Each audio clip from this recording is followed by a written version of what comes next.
और वहां की यात्रा का संकल्प वो छोड़ नहीं सकते, चाहे भविष्य में जो कुछ होना होगा होगा, किंतु आज तो उस ओर भागते ही रहेंगे। यह चित्तस, जिसमें चित्त रहता है, तेन एस प्राणम आयाति, उसी अपने संकल्प के अनुसार यह प्राण प्रस्थान करता है भावी यात्रा में। सहा आत्मना यथा संकल्पितम लोकम नेति, और जैसा संकल्प होता है उस संकल्प के अनुसार उस लोक की यात्रा करता है।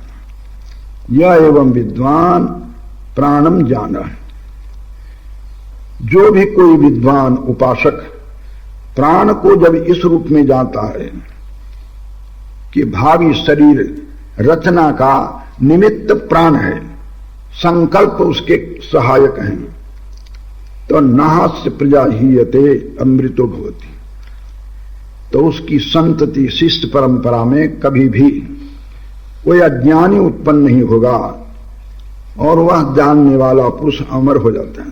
तदेश श्लोक, इसी बात को जो इस प्रश्न और उत्तर के रूप में निर्णय किया गया, इसी को एक संहिता में श्लोक के रूप में मंत्र कहता, उत्पत्तिमायतिम स्थानम विभुत्वम चैव पंचधा। प्राण की उत्पत्ति, प्राण का आवास स्थान कहां पर किस रूप में बैठा हुआ है, इसकी विभुता, विभुत्वम चैव पंचधा, जो 5 भागों में विभक्त होकर यह काम कर रहा है, इसे, और अध्यात्मम, अध्यात्म जगत में इसकी क्या स्थिति है, इसको, प्राण के इन 5 बातों को जब आप जान लेंगे ना, तो जानने के बाद अमृतम अश्नुते, विज्ञान अमृतम अश्नुते, तो इसे जानने के बाद आपेक्षिक अमरत्व को आप प्राप्त कर लेंगे। निरपेक्ष अमरत्व जो मोक्ष है, और मोक्ष तो नहीं मिलेगा, किंतु आपेक्षिक अमरत्व, दीर्घ काल तक के मरण का अनुभव न हो, लंबे समय तक के ब्रह्मलोक के दिव्य भोगों को भोगेंगे, ऐसे दिव्य स्थान आपको मिल जाएगा यदि प्राण के इन सभी भेद प्रभेदों को आप जानेंगे। तो उत्पत्तिम आयतिम स्थानम विभुत्वम चैव पंचधा, 5 प्रकार की विभुता। अध्यात्मम, अध्यात्म जगत में यह प्राण कैसे काम कर रहा है, प्राण के इन 5 भागों को, 5 विभागों को जान करके विज्ञायामृतमश्नुते, विज्ञायामृतमश्नुते, 2 बार विज्ञायामृतमश्नुते इस वाक्य की आवृत्ति क्यों की गई है, तो ये तृतीय प्रश्न के समाप्ति का द्योतक है ये आवृत्ति। इस प्रकार से वैदर्भी है, प्रश्न करने वाले कौन हैं? कौशल्य देश, उत्तर प्रदेश, ये आश्वलायन, अश्वल के पुत्र के प्रश्न का उत्तर याज्ञवल्क्य जी ने दिया। उत्तरोत्तर प्रश्न की गंभीरता और उत्तर की गंभीरता आप देख रहे हैं। पहले तो केवल संसार सृष्टि का क्रम बना रहे, इसी के लिए प्रश्नोत्तर था। बाद में इस देह को कौन धारण करता है यह पूछा गया है। पृथ्वी आदि जो 5 भूत हैं, वही स्थूल शरीर को भी और सूक्ष्म शरीर रूप धारण करके भी इस जीव को जिलाए हुए है। इनमें से कौन प्रधान है यह प्रश्न हुआ, तो उसका उत्तर दिया कि यह प्राण अध्यात्म जगत में जिसको प्राण कहते हैं, और अधिदैव जगत में जिसको आदित्य कहते हैं, वही संपूर्ण विश्व का एवं शरीर का संचालन कर रहा है। अब एक प्रश्न फिर खड़ा होता है, तस्मै सहो, प्रश्न फिर खड़ा होता है, तस्मै सहो, प्रश्न किया। ये प्रश्न करने वाले सूर्य के पौत्र हैं, गर्ग गोत्र में उत्पन्न हुए हैं, गार्ग्य हैं। अतः है नम सौर्यायनी गार्ग्य पप्रच्छ, सौर्यानी गार्ग ने आकर पिपलाद ऋषि से पूछा, भगवान ये तस्मिन पुरुष से कान स्वपंथी, इस देह में सोते कौन है, जागते कौन है? ऐसे प्रश्न पूछने और उत्तर ढूंढने की चिंता आज की प्रजा को नहीं है, किंतु किसी समय ऐसे प्रश्न और ऐसे उत्तर दिए गए हैं। ये तस्मिन पुरुषे, यह शरीर रूप जो पुरुष है, इस पुरुष में कानि स्वपंती, कौन कौन सोते हैं और कौन कौन जागते हैं। कतर एष देव स्वप्नान पश्यति, और कौन देव स्वप्न को देखता है। स्वप्नान पश्यति कस एतत् सुखम भवति, और सुख का अनुभव किसको होता है। कस्मिन् सर्वे संप्रतिष्ठिता भवति, और अंत में किसमें जाकर सब प्रतिष्ठित होते हैं। इस प्रकार कई प्रश्न कर डाले। उत्तर पिप्पलाद जी देते हैं, तस्मै सहोवाच। महर्षि पिप्पलाद ने उत्तर दिया, हे गार्ग्य, जैसे सूर्य की रश्मियां होती है ना, सूर्य से ही उत्पन्न होती है और सूर्य में ही जाकर विलीन होती है। यथा गार्ग्यम गार्ग्या मरीचियो अर्कस्य अस्तम गच्छतः, जब सूर्य की रश्मियां अस्त होने लग जाती है तो सूर्य में ही जाकर सिमट जाती है और सूर्य से ही उत्पन्न होती है। उदय काल में सूर्य से निकल करके रश्मियां चारों ओर फैलती हैं और अस्त काल में सूर्य में ही वह रश्मियां पुनः समा जाती है, एकीभूत हो जाती है। ता पुनः पुनर्उदय उदयंतः प्रचरन्ति, और रोज रोज की बात है। आदित्य से ही आदित्य की रश्मियां उत्पन्न होती है, विचरण करते हैं और अंत में सायंकाल उस आदित्य में ही लीन हो जाती है। निसंदेह एवं हवै तत्सर्वम प्राणे परे देवे, वैसे ही पर देवता में वृत्तियां निकलती। पर देवता कौन है? मन रूप पर देवता। इस शरीर में बहुत से देवता हैं, चक्षुरादि भी देवता हैं, किंतु सबसे श्रेष्ठ देवता मन है। मन से ही अनेक वृत्तियां उत्पन्न होती हैं, जागृत स्वप्न में और सुषुप्ति अवस्था में उस मन में ही सब वृत्तियां सिमट कर लीन हो जाती है, मन से एक ही भवती। तेन तरी ऐसा है। इसीलिए तो वह पुरुष, सोया हुआ पुरुष, न सुनता है, न देखता है, न रस लेता है, न स्पर्श करता है, न कुछ बोलता है, न कुछ ग्रहण करता है, न त्याग करता है, न कुछ भी नहीं करता है। उस समय उसको कहते हैं यह सो रहा है। इतना कह करके ही इस प्रश्न को हम झुठला देते हैं।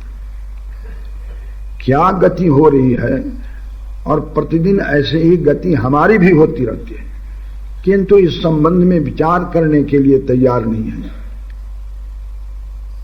एक उपनिषद ही ऐसा सदग्रंथ है जिसमें बार बार अनेकों प्रकार से इस आत्मा के संबंध में चिंतन किया गया है। और ऐसा चिंतन यदि होता रहे तो जीवन में कितना पलटा हो सकता है, कितना परिवर्तन आ सकता है, इसे अंदाज कोई लगा नहीं सकता। ना भी दत्ते ना दत्ते ना आनंदयते न विसर्जते ने आयते स्वपति इतिया चक्षते। उस समय कहते हैं यह सो रहा है। प्राणाग्नय, कौन जागता है? प्राण जागता रहता है। श्वास पर श्वास रूप जो प्राण है वह सोए हुए पुरुष के शरीर में भी चलता रहता है, स्वप्न देखने वाले शरीर में भी चलता रहता है, और जगे हुए अनेक प्रकार की प्रवृत्ति करने वाले के शरीर में भी प्राणाग्नि हमेशा जगी रहती है। यह प्राणाग्नि हमेशा काम करती रहती है। प्राणाग्नि एवं एतस्मिन् पूरे जागृति। इसलिए इस शरीर में अब हम अग्निहोत्र करने वाले के अग्नियों को बतलाते हैं। अग्निहोत्र करने वाले यजमान ऋत्विक के सामने अग्नि 3 भाग में विभक्त होकर रहती है। एक आहवनीय अग्नि है जिसमें सायं प्रातः आहुतियां डालने का विधान है। एक गार्हपत्य अग्नि है जिस अग्नि की स्थापना पति पत्नी मिलकर तरुणावस्था में ही करते हैं। और एक दाक्षिणाग्नि आवसथ्याग्नि है जो यज्ञ मंडप के दक्षिण ओर रहती है और जिसमें देवता एवं अतिथि के लिए हवि तैयार करते हैं। अतिथि के लिए भी हवि तैयार करते हैं और देवता के लिए भी हवि तैयार करते हैं, वह है दाक्षिणाग्नि। दाक्षिणाग्नि तो इसलिए नाम पड़ गया है क्योंकि वह मंडप के दक्षिण दिग्वर्तीय स्थापित रहते हैं, उसको दक्षिणाग्नि कहते हैं। और ये गार्हपत्य अग्नि है जो पति पत्नी तरुणावस्था में ही मिलकर के स्थापित करते हैं, और जिसके बुझने पर यदि वो ठंडा हो जाए तो फिर माचिस लगा करके प्रदीप्त कर लेंगे, ऐसा नहीं। वह तो एक बहुत बड़ा प्रमाद हुआ है जो गार्हपत्य अग्नि बुझ गई है, और उस अग्नि को प्रदीप्त करने के लिए प्रायश्चित करना पड़ता है, फिर अग्नि प्रदीप्त करते हैं। तो अग्निहोत्री के यज्ञ मंडप में 3 अग्नियां हैं, आहवनीयाग्नि, गार्हपत्याग्नि और आवसथ्याग्नि, जिसको दक्षिणाग्नि भी कहते हैं। आहवनीय अग्नि में सायं प्रातः आहुतियां देते हैं, वो बुझ जाए तो कोई चिंता की बात नहीं है। गार्हपत्य अग्नि से फिर हम ले आएंगे सायं प्रातः जब जरूरत पड़ेगी तो, किंतु गार्हपत्य अग्नि को बुझना नहीं चाहिए। और आवसथ्याग्नि बुझ जाए तब भी कोई चिंता की बात नहीं है, गार्हपत्याग्नि से फिर उसको सदीप्त कर लेगा। किंतु आवसथ्याग्नि मात्र देवता और अतिथि की अभ्यागत की सेवा के लिए उसको प्रदीप्त किया जाता है। हवि तैयार करते हैं, आने वाले अतिथियों को चाय पिलाते हैं, उसी में चाय बना करके पिलाते हैं। यह आवसथ्याग्नि में दक्षिणाग्नि में करना पड़ता है। 3 अग्नियां हैं। यह शरीर भी वेदी है, मंडप है, इसमें भी तीनों अग्नियों का विभाग स्थान बतलाना पड़ेगा।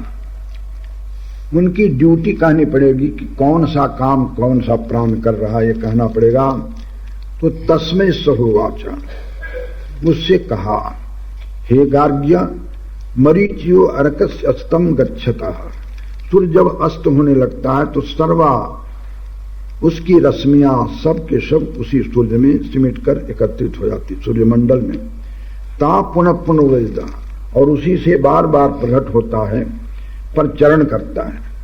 ऐसे ही सब संपूर्ण जगत परे देवी मनसी, मन इस शरीर में पर देवता है,